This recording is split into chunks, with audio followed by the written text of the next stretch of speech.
Mor Talla Ndaw laa tudd bokk ci membre collectif employé autoroute Ila Touba bi tey boo leen gisee suñu ñëw bi ñu ñëw fii biir inspection dafa fekk ni dañoo am ay ñaxtu yu ñu doon def ci autoroute bi di laaj suñu ay àq ak ay yelleef parce que autoroute bi ñu ci commencé liggéey depuis 2019 ba léegi dañoo gis ni dañuy salfaañe suñu ay àq ak yelleef ñun daal employeurs yi ñuy tegal ñu fàttali ni bu baax a baax que ni CRBC moom moo yore concession bi c'est-à-dire moo géré woon exploitation mais instant bi yor na concession pour 10 ans donc bi ñu ñëwee en 2019 daf ñoo confié woon benn société bu tudd Tara bu tudd Intelliman management intelligent mu yore ñu defal ñu benn CDD 1 an ñu renouvelé waat ko muy 2 fois léegi pour éviter signer ñu CDI yi léegi kooku dafay changer dénomination dem tudd Makinews c'est-à-dire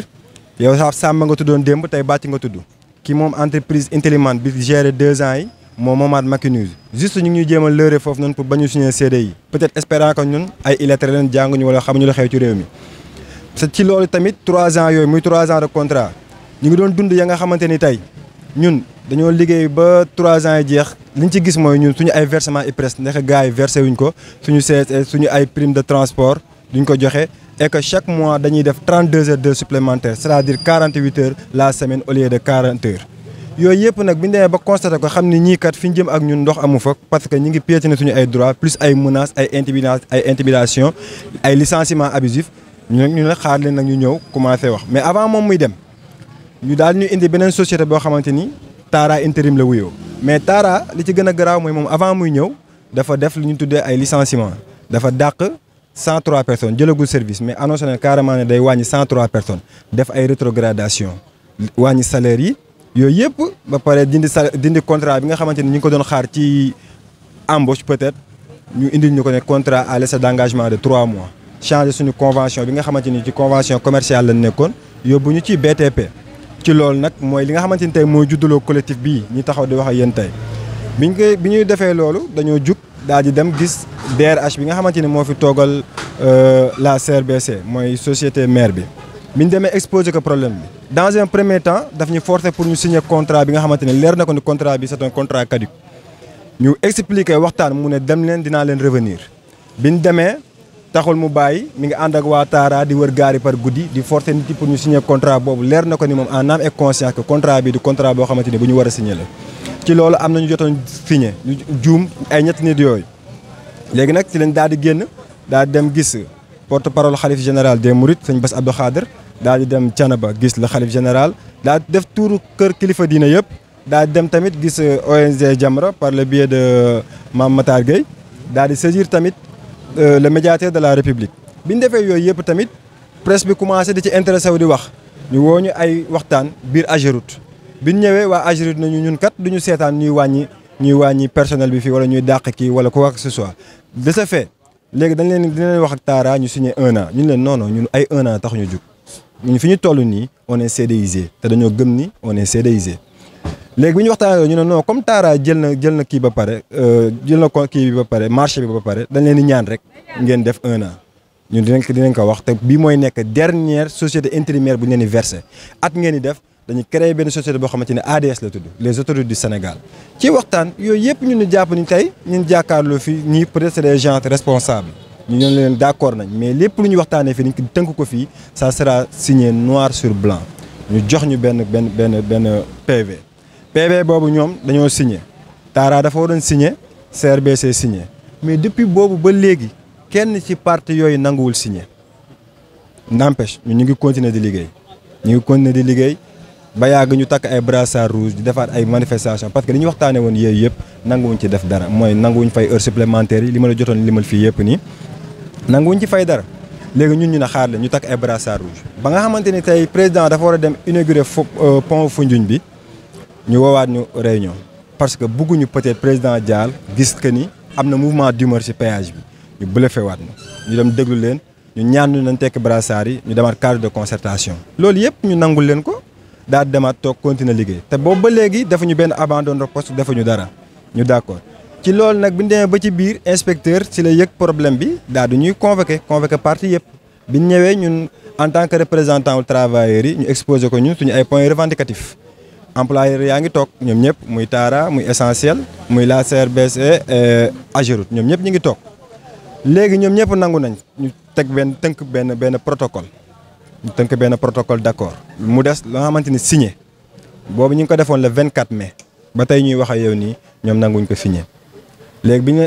inspecteur convoqué waatee beneen réunion ñoom ñu ñaan report ñu yaakaar ni report bi dafa am leneen lu ko waral ndekete ñoom ñu ngi préparé pour licencier ay nit lan mooy motif licenciement boobu noonu tey dañoo toog ci réunion bi le 24 di waxtaanu heure ba dugg ci heure supplémentaire yi si la ñu DRH bi monsieur Ciss wax ni carrément que dañ leen di proposer benn planning boo xamante ni dootoo leen def heure supplémentaire c'est-à-dire dootoo leen liggéey 48 heures da ngeen di def 40 heures inspecteur si loolu da kaa arrêté na ko yaa ngi wax heure supplémentaire rek mais li ma lay xamal mooy ñii mën nañ def 40 heures sax am heure supplémentaire parce que foofu inspecteur comprendre na ni carrément que kii objectif bi du lenn lu dul rek naa dindi 48 heures bañ a fay heure supplémentaire bien vrai que mosuñu ko fay 36 mois mooy 3 ans ñu ne waa d'accord léegi planning boobu noonu ñu ciy xëccal bàyyil parce que bi ñu jógee ci le 24 bi la ñu envoyé planning bi le 25 laa nuyu pour ñu war ko commencer le 26 mooy ñoom déjà dañoo brûler étape yi respecté wuñ règle bi parce que ñoom au moins war nañu ko soumettre 72 heures avant ñu étudier ko xool ndax tey planning bii ñuy liggéey suñ ko liggéeyee tey liñ ciy jëlee duñ ko fayee ko fajoowaat ko maanaam ndax tey lii du am benn impact négatif ci suñu santé ñu xam ne lii carrément kat baaxul ñu ne duñ ko liggéey ñu xëccoo ba nga xamante ni tey benn responsable Ageroute du nom de monsieur Diong daal dina saisir ay supérieur am ñu jox ko aval pour mu ñëw dox ci médiation bi ñu woowee réunion ñu ñëw daal di toog ñun ak les CDG les chefs de gare monsieur Ciss dafa waroon présent jour boobu mais dafa daw réunion bi en disant que amul information bu ñu war a jox ci planning bi te moom moo ñu ko proposé mais n'empêche jour boobu toog nañ ak monsieur Diong ak les 4 CDG ñu waxtaan ñun ñu wax leen lan moo tax ñun bëgguñu liggéey planning bi ñoom ñu wax ñu ne ñu carrément pourtant boo leen ko liggéey nii ak nii ak nii ah ñu ne nañ essayé ñu commencé liggéey planning bi dégg nga de planning bi nga xamante ni moo defoon problème commencé nañ ko liggéey ñu liggéey ba ci biir ñoom ñu woowaat nañu ne non arrêté leen planning bi ñu proposé leen planning ancien bi léegi dinañ leen fay heure supplémentaire ñu daawal 2 mois ñoom planning bi nga xamante ni tey moom lañ retiré waat maanaam moo defoon objet discussion bi ñeneen loolu mooy motif bi nga xamante ni moom la ñuy dàqee tey 16 éléments yi nga xamante ni ñoom lañ licencié 16 lañ dàqagum ndax planning boobu la man mi jàkkaarloog yéen di wax waaw man mi jàkkaarloog yéen di wax planning boobu liggéeyu ma ko lan moo tax jox dàq ñu ma ñii taxaw wër la fii yëpp kenn liggéeyu ko pour dire que autorité bi yëpp kenn liggéeyu ko lu tax ñu ciblé ay tête pour dàq leen comme ki ma dendal ñi nga xam mooy suñu doyen nga xamante dañ koo ciblé bokk si ñuy dindi espérant que tey comme moom moo jiite collectif bi suñu daggee bopp bi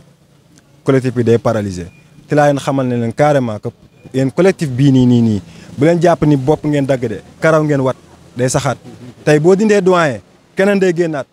soo ko dindee keneen day génnaat wee la boo ko daggee day sax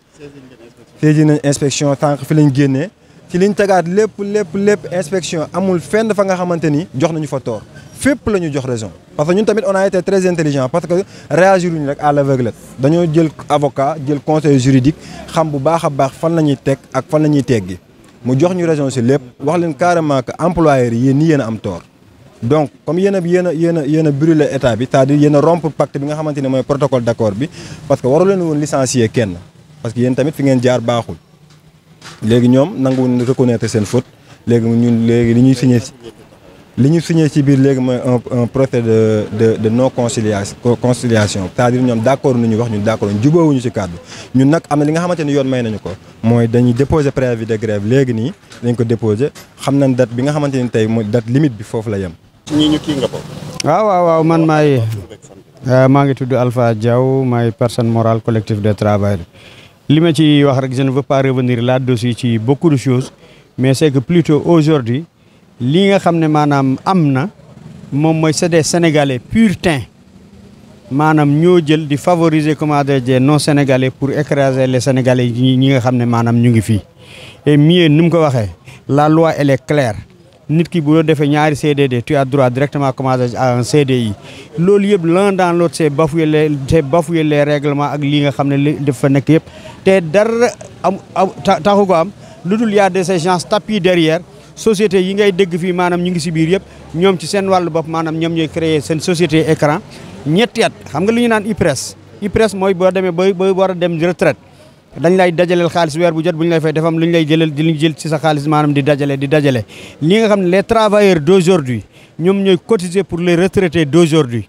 les travailleurs de demain vont cotiser pour les retraités de demain qui sont les travailleurs d'aujourd'hui. Et maintenant, cette manne financière, c'est des milliards, c'est des millions et des millions. Depuis 3 ans, kenn gisu kenn xamul fu mu ne.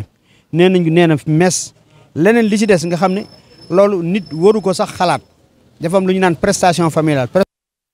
Ça c'est le code du travail maanaam moom moo ko jox employeur bi mu fekkee ne da nga am soxna maa nga am doom maa nga am comment adressé nga doon jigéen nga am jëkkër nga am doom ak leen yëpp dafa am li nga xam ne loolu yoon de la ko may yow mii ndey bu fekkee ne xale bi dafa judd bu muy am benn at maanaam ba ñaari at bu muy am benn weer ba ñaari at ñetti weer yu ne dañ koy fay te lu ñu koy fay yow mii ndey mi loolu mooy sa àq maanaam ci sëy bi loolu nga ciy am muy prestation familiale bu passé ñaari at nag maanaam ba muy yegg 21 ans loolu moom bàyyi ji ñetti weer yu ne maanaam moom moo ko gi tey jii nag ñeenti at maanaam yi ñu kel li nga xam ne travailleurs dañ ko moom ñu ngi koy dagg ci seen salaire loolu ba léegi kenn mosu cee bénéficier kenn mosu cee dem dara maanaam li nga xam ne ay doomi travailleurs yi ñoom ñoo ko moom ñoom ñoo jël di dem maanaam di ko dundalee seen i njaboot di ko dundalee seen i kii loolu rek foofu rek laa ci doon commandé tënk pour di yaatal merci une fois de plus.